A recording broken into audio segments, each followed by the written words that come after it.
Welcome back to another great episode of Comedians in Bed, where comedians can be comedians. And as always, I don't really know what that means, but it just sounds like something you should say on a podcast, man. And I'm so excited that we are here today. We don't have no guests. It's just me, myself, and I. Me, myself, and I. Me, myself, and I. And guess what? We are at our 100 episode, baby. 1 0 0 1 0 0 1 0 0 1 0 0. We are on 100 episodes. And I'm so excited about this, man. Um, I have no guests today because I just wanted to be me for no particular reason, just because this is the 100th episode, man. And I'm so excited that we even made it to 100 episodes because, like, a lot of people don't make it past like 1, 2, 3, 25, regardless of where we're at on the ranking scale or regardless of how many subscribers we got, how many listeners we got. Doesn't really matter. A lot of people are not at the level we're at, which is 100 episodes. A lot of people quit their podcast very early on. So to God be the glory that we are here at 100 episode. One more time. Yeah. I love it. Well, the reason why this podcast or this show was created was simply for the fact because at the time that I made it, which is about going on 2 years ago, um, which next month will be our anniversary show.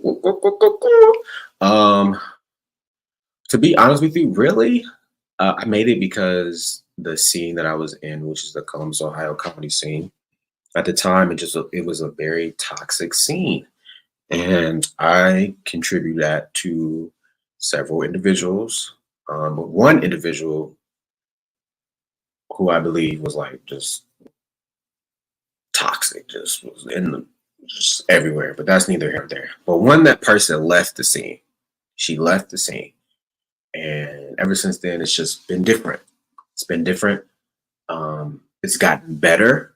You know, a lot of people think it's gotten better just simply because we have more comedy clubs, and I'm not here to say that that isn't the reason, but I do think because of more comedy clubs, more newer comics coming in with a different mindset, and the comics who are my peers who are still here, just kind of taking over, I guess, and leading the way. You know, so I'm happy about that. I'm happy to say that I am from the Columbus comedy scene, even though when I go out to different cities, different states, I don't like tell people like, yeah, I'm from the Columbus comedy scene. It's kind of just something that I answer when asked. um, because I don't really know too many people know our scene. But people are getting to know our scene simply due to the fact of the Don't Tell comedy shows. Um, and that has put us in conversations. So I'm grateful for that. So people are getting to know exactly who we are. But with that said, I created this because the scene was toxic at the time. And I felt like our older people in the scene, not necessarily older by age, but older by comedy years, I didn't feel like they were doing like a real, I don't want to say good job, but I just feel like they weren't, I couldn't learn anything from them. We don't really have that many touring features or headliners from Columbus, um, featuring and touring the world, the states, the US, none of that. So it just kind of felt like we was all in this melting pot together, trying to figure out how do we become comedians, like full time or just better. And so I decided to, because I already had podcasts at the time, it wasn't really doing well. It was called The Session, and I had already had some comedians on there. So I was like, you know what? Bump it. I had a picture, and it was of a cat. And I don't know why. I just kept it, and my creative juices was just flowing. And I was like, comedians in bed. And I don't really know. It just popped in my head. I just tell people it came from God because I didn't really think about it. But what it basically means is a play on words where comedians can come, sit down, relax, and just have a simple conversation.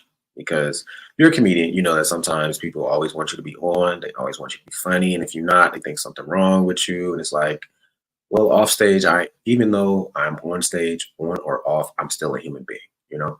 So my show is just really just for a place for comics to just come and just be themselves, whether that's funny or serious, whatever it is, whatever. Some interviews have been great.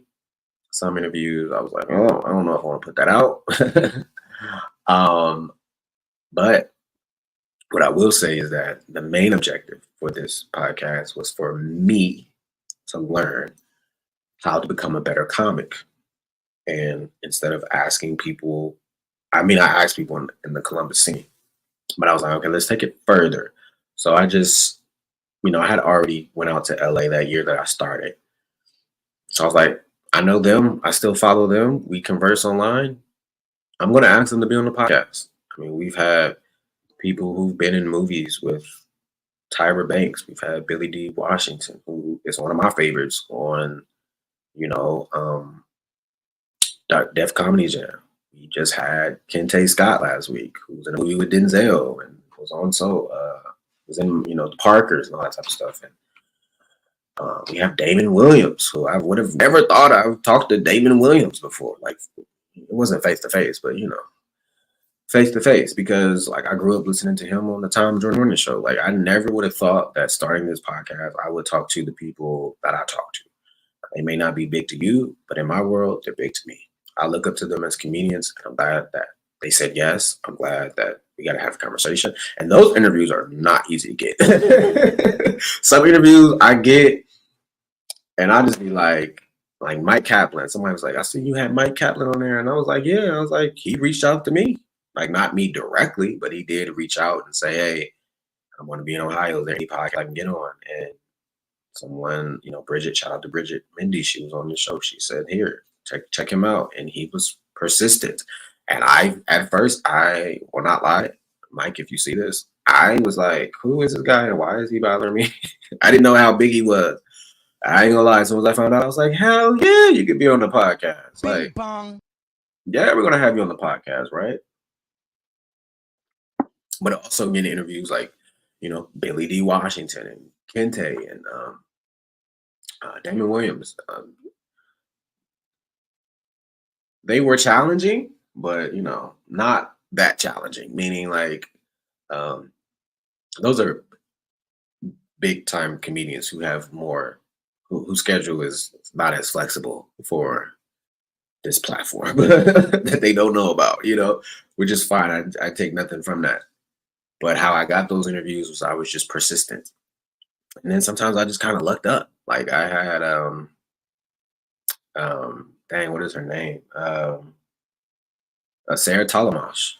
I had no idea that she was as big as she was. I had no idea she was married to a big time comedian who's been on that. I had no idea. I literally just like, hey, you want to do it? She said, yeah, absolutely. Even gave me a spot on Don't Tell. And when we did the Don't Tell show, I don't even think she remembered she offered me a guest spot.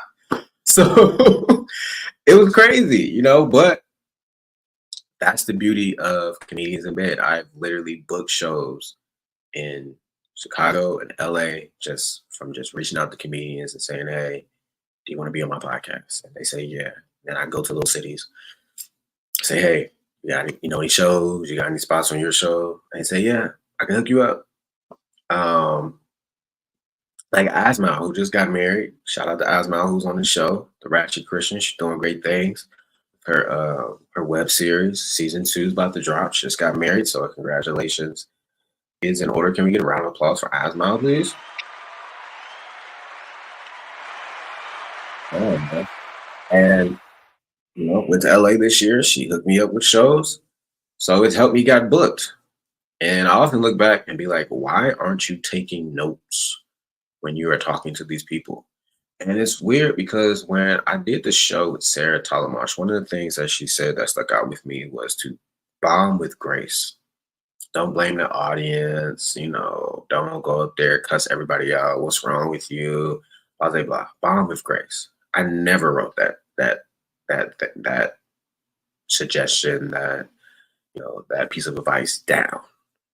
But when I met her in person for the first time, we were doing our show, I did thank her because I'm like, I've been doing exactly what you said. I realized that when I'm sitting here in my office, talking to these people, I am literally like a sponge, and I'm mentally just taken down. It's going into my subconscious, and I am out there doing it.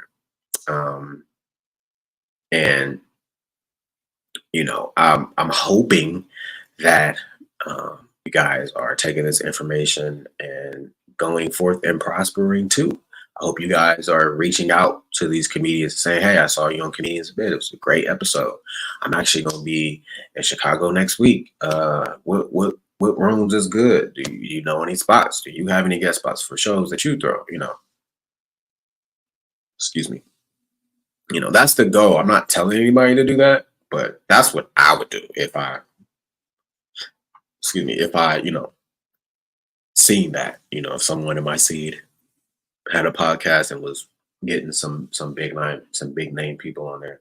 And I really do wish, and there were some people that said yes and didn't show. I don't want people to think that this is easy. I've had people like I've reached out and we've confirmed the time and they didn't show up, and then we rescheduled and they still didn't show up. And I don't take it personal because everybody got their own lives. I don't know what people do before they agree to this, but there were some interviews where I was like, they're talking too much. I don't know. But then I got used to it and I was like, well, that makes the interview go fast. I don't gotta ask too much, because some interviews I'm asking like 10 questions within the first 3 minutes because they won't they won't open up. So I had to learn a lot. I have previous experience with interviewing people to some degree because I did used to be a sports and news reporter for a local TV station in Texas. I went to school for communication in Youngstown State, transferred to Ohio State, did internship at WBNS 10 TV, Kirk Street. First got his start in the commentary. Like I've been in, I guess, the entertainment business. I consider sports entertainment because it is. So I've been in the entertainment business for a while, and I do consider like doing news, not necessarily depending on the news, entertainment, but I do conceive it as a creative art because you do sometimes have to make up words on the fly and you are writing. So, and I do consider writing to be a creative art. And I've also got great interviews coming up. I've had, ideas where I was like, okay, we're going to talk for an hour. Then I've had ideas where I'm like, okay, we're just going to talk for 30 minutes. I try to be strategic about who I let on that is local in the Columbus comedy scene, because it's not like we have 100 active comedians who are great and talented and traveling the world. So I don't have a boatload of people to pick from. I do handpick who I want. Some people ask, I get them on when I feel like it's okay, this is the time or whatever. But I really just strive to have fun with the show and learn. And I listen to comedians podcasts. One, I kind of base this off of Joe Byers' Hot Breath, which is a great podcast. I love that podcast. Thank God I've had even within over a year, I've had the ability to have Joel on here himself, which was good. And here's the thing about that. Like sometimes I've had people on and I'm like, oh, this is a big interview. I can't mess up. That interview with Joel, like for whatever reason, his stuff was delayed for whatever reason. Like he would talk, but then he wouldn't be talking. It was just delayed for whatever reason. I don't know why. However, I was mad. I was like, man, this is the big interview. It's not coming out. I want it to come, and I don't want to start over. He gave me his time. Like, and you just got to put it out. You can do it over, but it's like, you just gave me an hour of your time. You're married. You don't even know me. Like, you don't got to do this.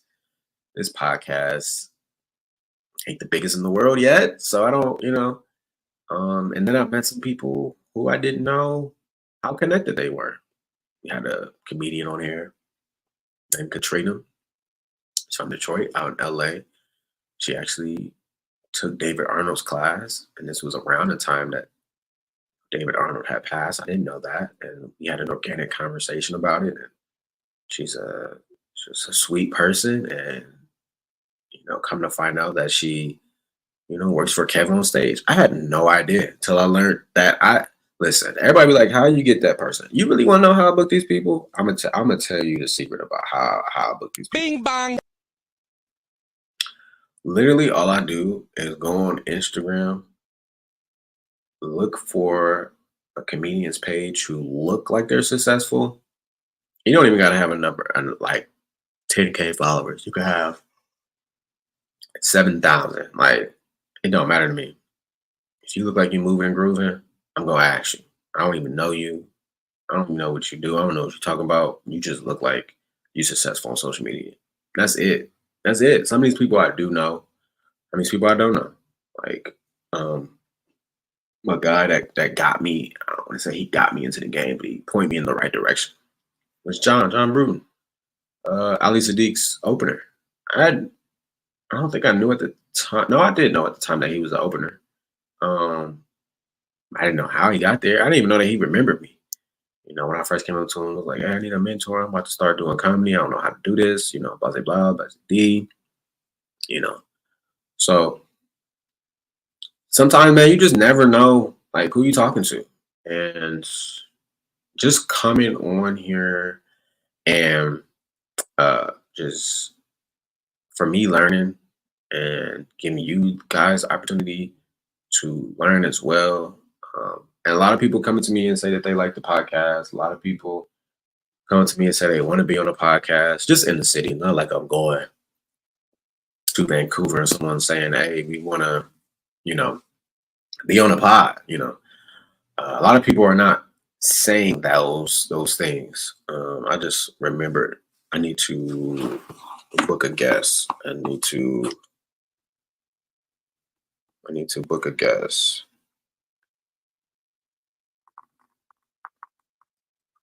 Yeah, I totally slipped the ball on that one. Okay. My fault. But yeah, man. Look, at the end of the day, I just wanted to have a space where comedians can learn, me included. And I've learned a lot.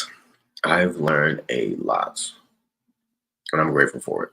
And there's been times I'll be like, I don't want to do the pod today. I don't want to continue doing the pod. It's not getting the numbers that I want. It's not. But then I go back and I remember why I started it. And it was for me to learn to get better.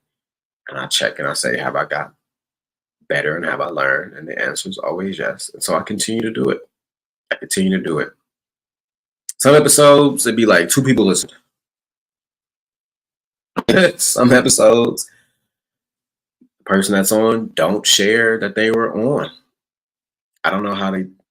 I don't know. I don't get it. Like they don't accept the collaboration. They don't post it to their stories. I don't know why they don't want nobody to know more about them. I don't know. This podcast is not for me. It's for me to learn, but it's for the guests to show people that you're out here promoting yourself. But I've learned a lot about the business side, and about comedy, how to be funny. Excuse me. But one thing I will say is that this podcast has really contributed to my growth as a human being and as a comedian. It really has. It's confirmed things that I've thought like, oh, maybe you should do comedy this way. And it has destroyed some of my ideas about how to do comedy. It's got me booked. It's really taught me a lot. I didn't come into this with the idea of I'm gonna get famous off this podcast. No, no.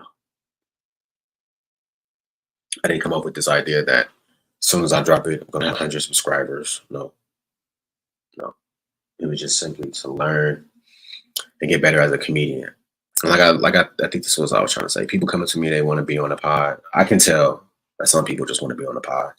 To say I was one of the few people in Columbus to be on the pod, and I just be looking at them like, what kind of podcast do you think I have? If you go on Apple, bro, this ain't the #1 comedy podcast in the world. Not yet. Not yet. We don't outside of Columbus, I don't think we really have a community. people that be listening. You know what I mean? Not that I know of. Like even when I go to Cincinnati, anybody being like, "Oh my gosh, your podcast is great." It's usually just the people that's here in the city, which I greatly appreciate. I greatly appreciate it. If you ever watch, download, share it, I greatly like the post, whatever. I greatly appreciate it. I really, really do. But I do everything. I do the producing. I do the sound effects. I do Stay off the weed. come up with the background. All this. This is just me showing my creative ability because you never know who's watching.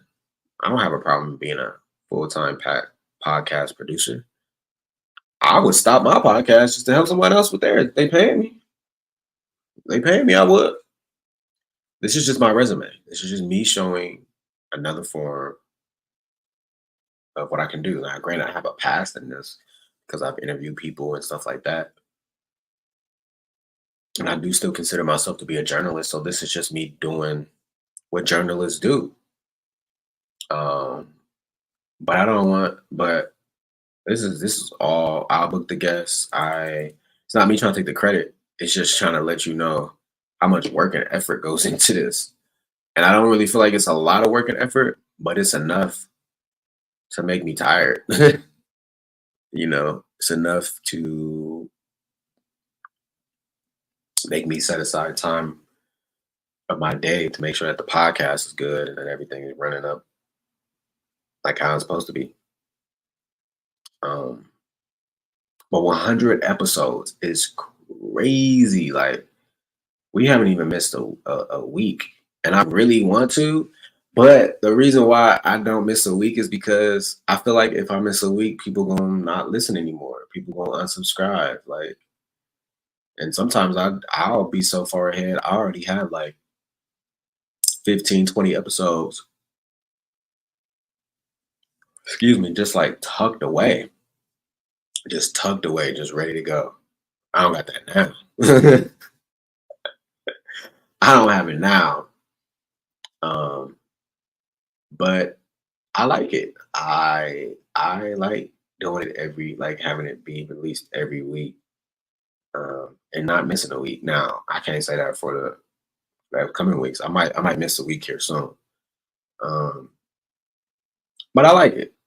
I like it, and I want to continue it. And we'll see what happens, where it goes, and everything. But I do appreciate the support. I appreciate you guys hopping on live, watching this. I appreciate you downloading, sharing, and subscribing, all that type of good stuff. Leaving a review. Please leave a review. Please like and subscribe. YouTube, Spotify, Apple Podcasts, wherever. It helps grow. It helps, if you would like to see bigger names on here, like, wow, you don't got this person on here. So I could get some bigger people on here, but it gotta be some participation from the listeners to help climb it up so that if someone see it and be like, "Oh, they want me to be on this podcast." Oh yeah, I'll do it. I'll do it. But I'm grateful though. Grateful. Happy that we made it to this point. Made it to this point. I don't know why. When I was thinking about recording this, like I was like, man, I'm probably gonna cry. But no emotions, no tears, just joy and happiness. Cause this 100 is crazy, and I'm like, bro, that's a lot of people that I talk to. And like the people that I talk to, you may not know all of them, but I'm pretty sure in the next couple years, you will know exactly who they are. I don't even know why I keep yawning. Forgive me. I really don't know why I keep yawning. And I had to make some pivots on here too. Like if you look at the early episodes, my eyes are like so low. I used to come on here so high, and I was like, nope, can't do it no more. It's not a good look. Haven't really been on here high ever since. Like I just like, nah, it's just not a good look. So there's some things that I had to do. I had to change to continue to grow, make this bigger and better. And what I will say for incoming that's listening to this is that you really have to work on. It's like the 10th yawn, bro. It's crazy. I don't know what's going on. You really have to work on other things outside of comedy to like get your foot in the door. Whether that's like video editing, um, taking pictures, whatever the case may be, being a producer, whatever help get your foot in the door. Gotta do what you gotta do. I've learned that from working in TV. I just took and applied the same thing here. Now, granted, I could record people's sets, I could edit people's sets, all that good jazz. But I don't want to do the TV stuff no more. I used to do that in TV and news. I don't want to do that no more. When it became popular to edit reels and stuff, and post most, I'm like, I don't want to do that. I don't want to do that. Tired of editing. I don't want to do that. I don't even edit this podcast. I don't. It'd probably be better if I did, but I don't do that. I'm not editing the pod, bro. I'm not. I'm not doing that. This year we finally had. Well, we had one last year, but this year we consistently had episodes where I was actually in bed. It's just crazy. Thought I'd never let you guys into my bedroom, but I did. Um, but overall, man, I'm just grateful for this podcast. I'm grateful for the Hot Breath podcast. I'm grateful for Daddy Issues podcast. Those are the three. Those are the two comedian podcasts that I listen to. I listen to some other ones like Kevin Hart Goldmine, um, Santonio, little red hair comedian, Andrew. So I forget his first. I forget his name. I listen to his podcast and some other ones too. And people say they hear mine, and it's like, oh, it's not all that stuff. Da da da. That crazy stuff. You just come and just dream, you know. And I get it. Like maybe if I would have listened to those podcasts first, maybe I probably would have went that route. But the first comedian podcast I listened to was Daddy Issues. It was Tony Baker, Keon Poley, and they would just go in there and talk about being a dad and being comedians. And after once COVID hit, they added on Chaz Rogers, DC Irvin, Craig Wayans, and it's a great podcast. I still listen to it, and they just still talk about being. They just talk about it and everything, but they do talk about being comedians and being fathers. And I just like that. I just like the whole, even the name, Daddy Issues. Like, it could be a play on words. You think, oh, daddy issues, like if daddy did something to you, or like these are the issues that dads have. And they do talk about it, issues that they have as fathers. But it was just really, really big for me, and I just wanted mine to be a place where comedians can learn and grow, and it seems like it's doing that for the most part. If not for any of you, it might sound bad, but it is for me. So, I do like that. What? So, with that being said, man, hopefully we have 100 more. Hopefully we can get into a studio. I like doing virtual. I don't mind it at all, but I wouldn't mind actually doing virtual and being in the studio. Hopefully 5 years from now, this thing is still going, and um, I can do like a live one. Right before I'm about to open up for some big name at Madison Square Garden. Who knows? Who knows, bro? The sky's the limit. If anything, what you could take from this is just having faith, do all that you can do with your creative process, and go ahead and put it out and see if people rock with it or if they don't. I go to mics and be like, oh, I really love that interview, or I'm going to check out that interview you just dropped with such and such and such and such. You never know what can happen. But you got to put your foot out there, though. I don't know who'll be watching this. Someone might have watched the episode with that bigger name comic on there and be like, he got something. Let me write his name down or jot his name down, remember him for later. I have no idea. I'm literally just doing it because I love being a journalist. I still consider myself a journalist. I love talking about comedy, and I don't want to do none of that in a toxic environment. And the scene's not toxic anymore. The scene's fun. You guys seen me be in a relationship and not be in a relationship. Let's see what else. I'm still an open micer, you know. But the beauty of this podcast is that it was put together with pure intentions, and I'm reaping the benefits of that. So whatever you do it with pure intentions and enjoy the benefits of that. And I'm gonna just end it on that. I hope that you guys learned something. I hope that you guys enjoy. I hope that you guys like, subscribe, review. I appreciate it if you do, even on, whenever you listen to podcasts and on Spotify. Every Tuesday we drop at 11 a.m. Eastern Standard Time, 8 a.m. Pacific Standard Time. Subscribe, man. Share it. Drop it in the group chat. I greatly appreciate it, and I appreciate you. And this has been another episode of Comedians in Bed. 100th episode, baby. 100th episode. Who else has done it like this? We're the second best in Columbus. We're the second best podcast in Columbus. We've been voted the second best podcast in Columbus. And we're doing major things. I appreciate you. I see you, Feline.